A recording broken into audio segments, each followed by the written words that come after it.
பாரதி மாமாவை நான் மறந்துடுறேன். ஆனா அந்த கண்ணம்மாவை மட்டும் நான் விடவே மாட்டேன். நீ அவளை அழி, உனக்கு நான் துணையா நிக்கிறேன்.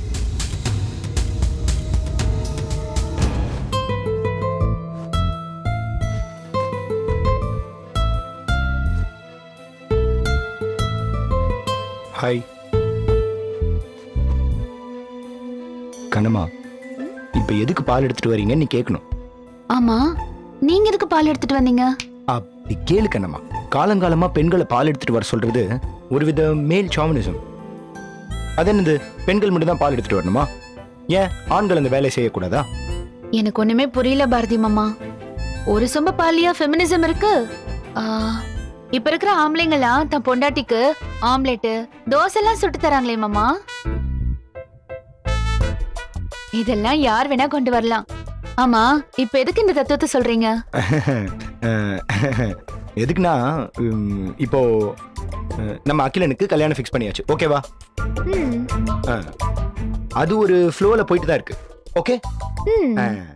அம்மா ஸ்ருதிய கல்யாணத்துக்கு இன்வைட் பண்ணிட்டாங்க, ஓகேவா? ஆமா. அகிலன் அஞ்சலி கல்யாணத்துல பெரிய சிக்கல் ஒண்ணும் இல்ல, ஓகேவா? ஐயோ, ஒரு நிமிஷம் இருங்க. இப்ப என்னதான் சொல்ல வரீங்க? அது வந்து அதான் கலவரம் ஓஞ்சிருச்சுல்ல, இப்போ ஊரடங்கு உத்தரவு தேவையில்லை, அததான் சொல்ல வந்தேன். ஐயோ, எனக்கு ஒண்ணுமே புரியல. சரி, அது கிடக்கட்டும்.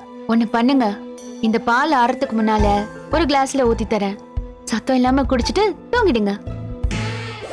அடுத்து தூங்கவா? ஏன் சொல்றேன்னா, ஸ்ருதி அண்ணி நாளைக்கு வராங்க. அவங்க வரத்துக்கு முன்னாடி அவங்க ரூம் எல்லாம் நான் ரெடி பண்ணணும். கொள்ளையத்து வேலை கிடக்குது பாரதி மாமா. உங்க கூட விளையாடல எனக்கு நேரம் இல்ல. ஐயோ கண்ணம்மா, அதெல்லாம் பண்ணிக்கலாம். இப்ப நான் என்ன சொல்ல வரேன்னா, அஞ்சலி அக்கிரனுக்கு நல்லபடியா கல்யாணம் முடியட்டும். அப்புறமா நாமன்னு சொன்னியே அந்த கொள்கை முடிவு, அதை கொஞ்சம் ரிலாக்ஸ் பண்ணிக்கலாமே அப்படின்னு சொல்ல வரேன். ஓ, நீங்க அந்த ரூட்ல வரீங்க? ஆமா, அதே ரூட் தான், பிடிச்சிட்டேன். இது நேரடியாவே சொல்லிருக்கலாம் பாரதி மாமா. எதுக்கு சுத்தி வளைச்சு ஊரடங்கு உத்தரவுலாம் பேசிக்கிட்டு? இப்போ நேரடியாவே கேக்குறேன், சொல்ல. அப்படி கேளுங்க. இப்போதைக்கு எனக்கு அப்படி எந்த ஐடியாவும் இல்ல. கல்யாண வேலை தலைக்கு மேல வச்சுக்கிட்டு ரொமான்ஸ் பண்ற நேரமா இது? பேசாம படுத்து தூங்குங்க மாமா.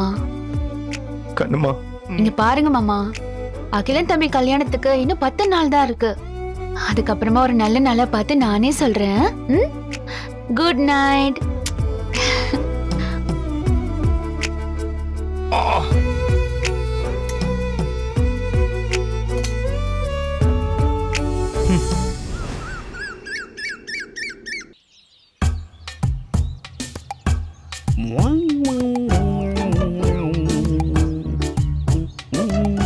Ma'am, is it Shanmugam home?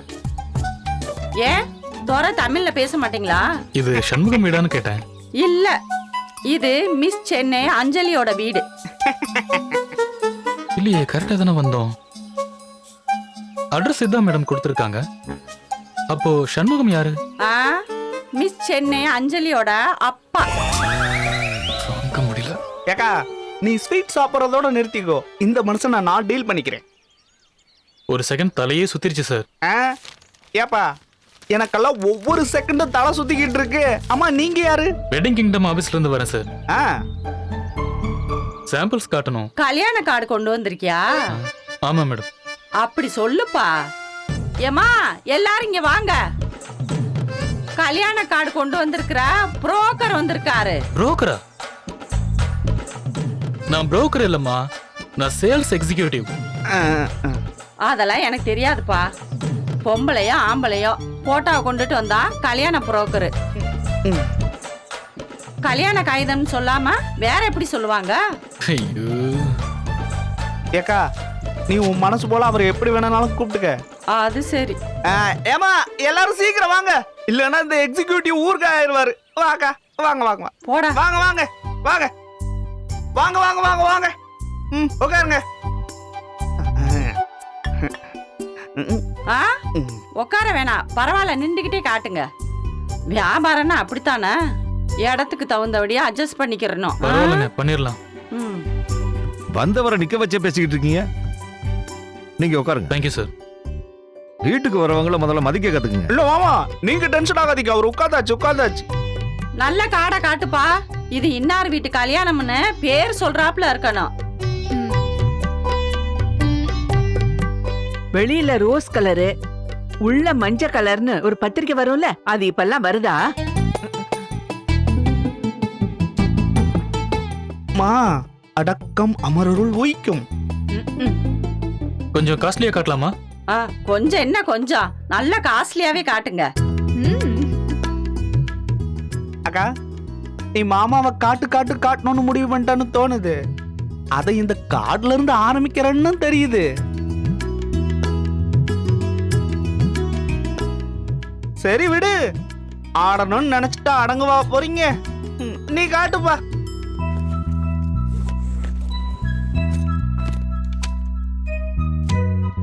எடுத்து பாரு. காட்டுமா? இது எவ்வளோ? 50 ரூபா மேடம். என்னது, ஒரு கார்டு 50 ரூபாயா? ஆமா மேடம். ஏயா புரோக்கரு, என்னையா சொல்ற? மா, நீ விலைய பார்க்காத, பிடிச்சத செலக்ட் பண்ணிக்கோ, அப்புறமா விலைய கேட்கலாம்.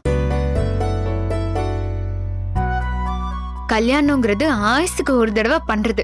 அதுல அற்பமா கணக்கெல்லாம் பார்க்க கூடாதுமா. ஆமா, அஞ்சலி வாக்கப்பட்டு போற வீட்டுக்குள்ள கஜானால ஒட்டின தூசுதான் இந்த காசு. அத செலவு பண்ண நாம அஞ்சவே கூடாது.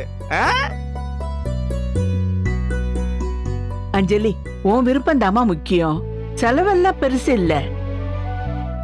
ஆமாமா, காடு கழனியை வித்தாவது உங்க பாட்டி ரொம்ப சிறப்பா செஞ்சிருவாங்க.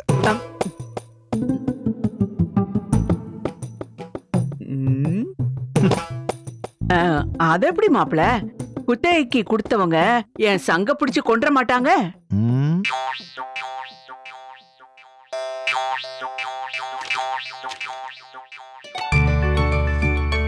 ஏமா அஞ்சலி, இது நல்லா இருக்கலாமா? சிம்பிளாவும் இருக்கு. கல்யாண கடிதம்ங்கிறது ஒரு அழைப்புக்கான அடையாளம் தான். அதுக்கெல்லாம் ஆயுசு ரொம்ப கம்மிமா. ஒரு செகண்ட்ல பார்த்துட்டு தூக்கி போட்டுருவாங்க. இதுன்னு ஒரு 10 ரூபாய் இருக்குமா? ஆமா மேடம். அப்பா, இது என் தகுதி கொஞ்சம் குறைச்சலா இருக்காது?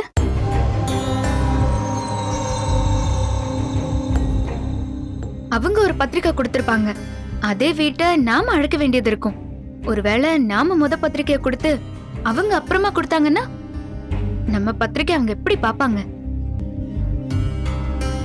அதானே, நம்ம நிலைமை உயரும் போது நம்ம என்னமோ உயரணும்பா. நல்ல காஸ்ட்லியாவே வாங்குவோம். அவ்வளவு பணம் என்கிட்ட இல்லம்மா. கொண்டு வரணும்பா. நம்ம மிஸ்டர்ல வின் பண்ணாம இருந்தா, அகிலா ஆசைப்படாம இருந்தா, அவங்க அம்மா எல்லா செலவையும் பண்ணி நாங்களே கல்யாணம் பண்ணி வைக்கிறோம்னு சொல்லாம இருந்தா, ஒவ்வொரு பைசாவும் நாம தானே செலவு பண்ணணும்.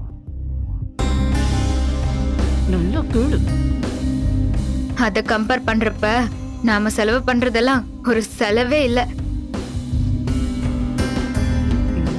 கண்ணம்மா கல்யாணத்துக்கு 5 லட்சம் ரெடி பண்ண தெரிஞ்சது இல்ல, அப்போ என் கல்யாணத்துக்கு ஒரு 10-12 ரெடி பண்ணணும்ல. அப்படி கேளு அஞ்சலி, உனக்கு அதுவும் பதில் சொல்றாரான்னு பாப்போம். அன்னைக்கு இதே கேள்வியதே நானும் கேட்டேன். சாப்பாட்டுல கை கழுவிட்டு போயிட்டாரு. ஆஹா, கச்சேரி களை கட்டுதே. அடுத்த பால் இப்ப அம்மா போடணுமே. அட, நீங்க வேற ஆளுக்கு அவரை இம்சை பண்ணிக்கிட்டு. அவரு எப்படியும் காசு ரெடி பண்ணி கொண்டு வந்துருவாரு.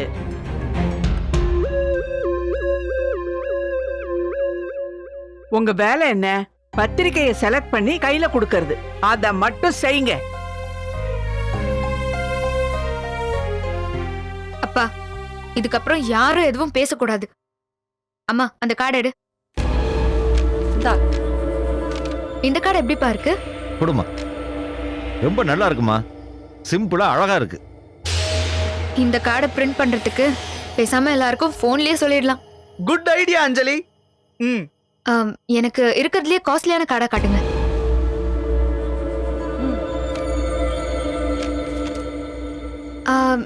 எவ்வளவு இது? 100 ரூபா மேடம்.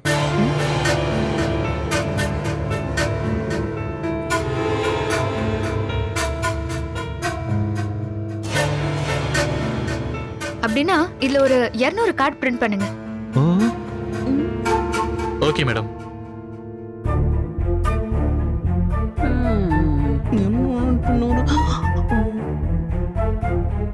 இதுல என்னென்னலாம் போடணும்னு நான் சொல்றேன். ஒரு 2 நாள்ல கொடுத்துருவீங்கல்ல? கொடுத்துடலாம் மேடம். ம். ஒன்று 100 ரூபானா அம்மா சைடுக்கு மட்டுமே 200 கார்டு தேவைப்படுமேமா? அப்படின்னா 200 × 100 20,000 ரூபாய் ஆகுமா? ஆமா அஞ்சலி, 20,000 ரூபாய் செலவு பண்ண வேண்டாமே. பத்திரிக்கை கொடுக்கறதுல பாதி பேர் தான் வருவாங்க. பெருசா ஒண்ணு மொழி செய்ய மாட்டாங்க. அவங்கள கூப்பிடுறதுக்கு இவ்ளோ விலை கூடன கார்டு தேவையில்லடி. சூப்பர்மா, விலைய பார்த்ததும் உன் கள்ள மனசு கலங்கிருச்சு. பாட்டி நீ கொஞ்சம் சும்மா இருக்கியா? இதுல ஒரு 200 காப்பி போட்டுருங்க. Okay madam. ஈவினிங் வந்து அட்வான்ஸ் கொடுத்துருவாங்க. Okay madam. நீங்க கிளம்பலாம். Thank you madam.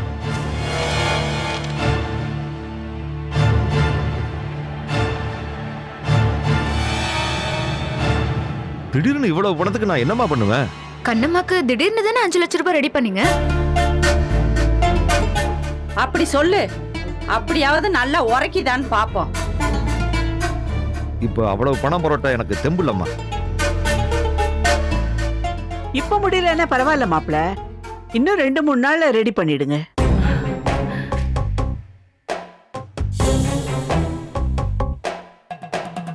எங்க போனாலும் சொத்தை கொடு, பத்திரத்தை கொடுன்னு கேக்குறான். என்னால எதுவுமே செய்ய முடியல. நான் வேணா அந்த அம்மா கால்ல போய் விழுந்து, என் புருஷ வழி இல்லாத மனுஷன், சம்பாதிக்க துப்பு இல்லாதவரு, என்னால எதுவுமே செய்ய முடியாது, எப்படியாச்சும் இந்த கல்யாணத்தை நடத்தி வைங்கன்னு நான் போய் கால்ல விழுந்து கெஞ்சட்டா? அதை விட பெரிய அசிங்கம் வேற எதுவுமே இல்ல. அக்கா, நீ கெஞ்சலனாலும் அவங்க அதை தான் பண்ணி வைக்கிறேன்னு சொல்றாங்க. அவங்க பணமே நம்ம கிட்ட கொள்ளையத்த பணமா இருக்கு. அதெல்லாம் எனக்கு தெரியாது. எனக்கு எங்க அப்பா என்ன செஞ்சாருங்கிறது முக்கியம். நான் இந்த வீட்ல இருந்து என்ன கொண்டு போனேங்கிறது முக்கியம். நானும் வெறும் கையை வீசிட்டு போனேன்னா எனக்கும் அந்த கண்ணம்மாவுக்கும் என்ன வித்தியாசம் இருக்கு?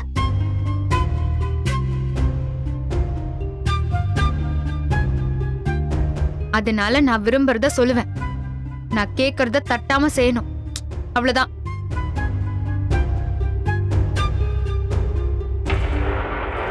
இதுக்கு மேலே மறுக்கிறது ஒரு அப்பனுக்கு அழகு இல்ல. அக்கா, நான் வேணா பேங்க்ல இருந்து எடுத்து கொடுத்துறவா? அதுக்கு நான் கையெழுத்து போடணும்ல. நீ வாடி, எப்படியும் ஒரு முடிவுக்கு வந்துதானே ஆகணும். நீ வா. ஆமா, வரட்டும். மாமா, உங்க தலையெழுத்து ரொம்ப காம்ப்ளிகேட்டடா இருக்கு. யாருமே ஹெல்ப் பண்ண முடியாது. நீங்களா பார்த்து ஏதாவது ரூட்டை பிடிங்க.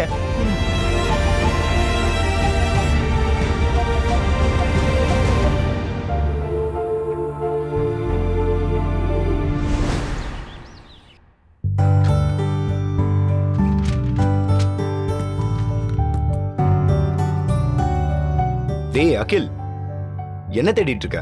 டேய் மாத்திரை தேடிட்டு இருக்கேன்டா. ஒரே தலைவலியா இருக்கு. மாத்திரை டப்பா வேற எங்க வச்சிருக்காங்கன்னு தெரியல. டேய் இங்க வா, உட்காரு.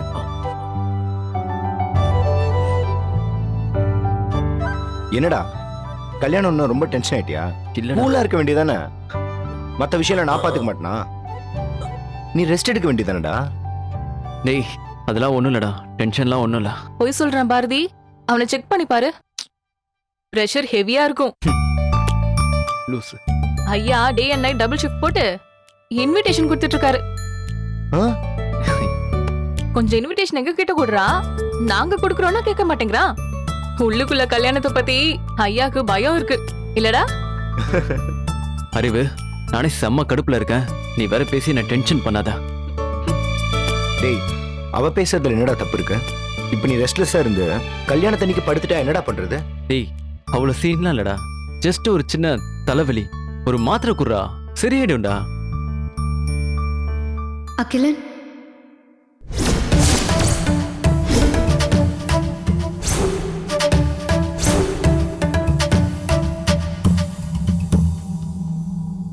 அகில் என்னாச்சு அகில்? என்னடா இது அவ்வளவு பெரிய சீன்லாம் இல்லைன்னு சொன்ன, இது ரொம்ப பெரிய சீனா இருக்கேடா. மா எப்படிமா வந்த? இப்பதான் தனக்கு தலைவலின்னு அவனுக்கே தெரியும், அதுக்குள்ள நீ வந்து நிக்கிற. இப்ப எப்படி இருக்கு அகில்? யா இப்போ ஓகே. சாதாரண தலைவலிதாமா, ஒரு மாத்திரையிலே ஓடி போயிட போகுது. நீ எப்படி இவ்ளோ சீக்கிரம் வந்த? அறிவு, ஒரு 5 நிமிஷத்துக்கு முன்னாடி இன்ஸ்டால ஒரு போஸ்ட் போட்டேன், மேபி அவ அதை பார்த்துட்டு வந்திருப்பா. அப்படிதானே அஞ்சலி? ஆமா, போஸ்ட் பார்த்ததும் அப்படியே பதறி போய் ஓடி வந்தேன். அப்படிலாம் நீ ஒண்ணும் பதற வேணாமா, நாங்க வீட்லயே ஒரு டாக்டர் வச்சிருக்கோம்.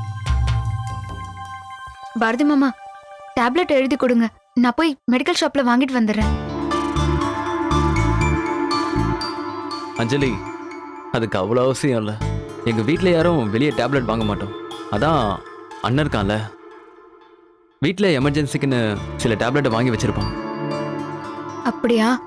சரி, அந்த மாத்திரை எங்க இருக்குன்னு சொல்லுங்க, நான் போய் எடுத்துட்டு வந்துடுறேன். அஞ்சலி, இது ஒரு சின்ன சாதாரணமான தலைவலி தான், தூங்கி எஞ்சா சரியாயிடும். இதுக்குதான் ராத்திரி ரொம்ப நேரம் டெக்ஸ்ட் பண்ண வேண்டாம்னு சொல்றேன், கேட்கவே மாட்டேங்கிற. இனிமே லேட் நைட் சாட்டே கிடையாது.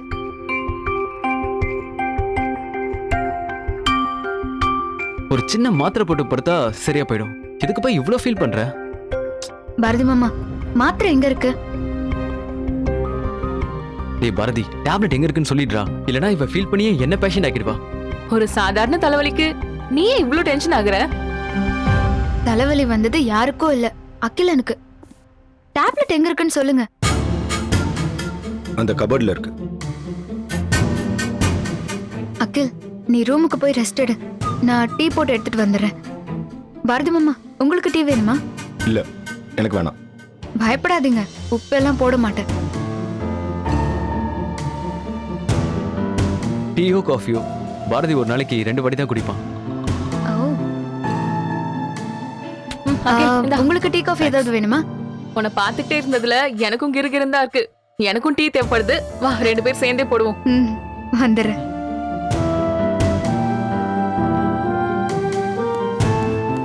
பாத்தியாடா, எனக்கு ஒன்னா அஞ்சலி தாங்க மாட்டான், ஏன்னா அவ்வளோ அன்பு.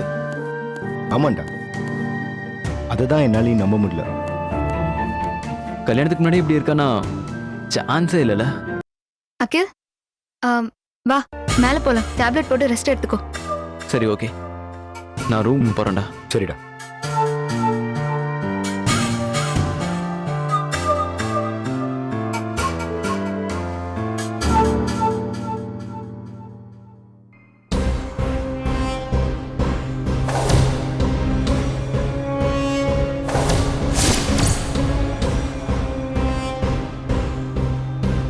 இனிமே உன் போட்டோ,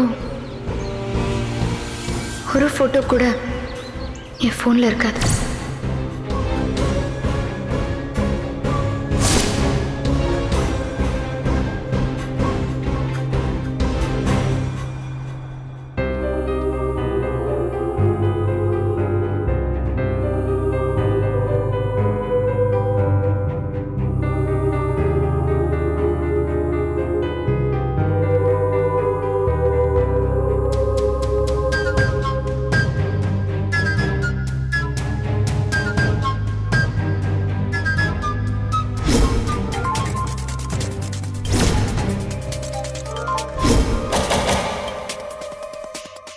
பாரதி மாமா,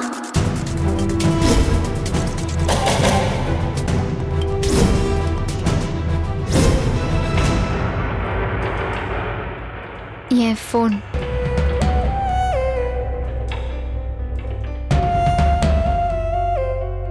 கொடுங்க மாமா.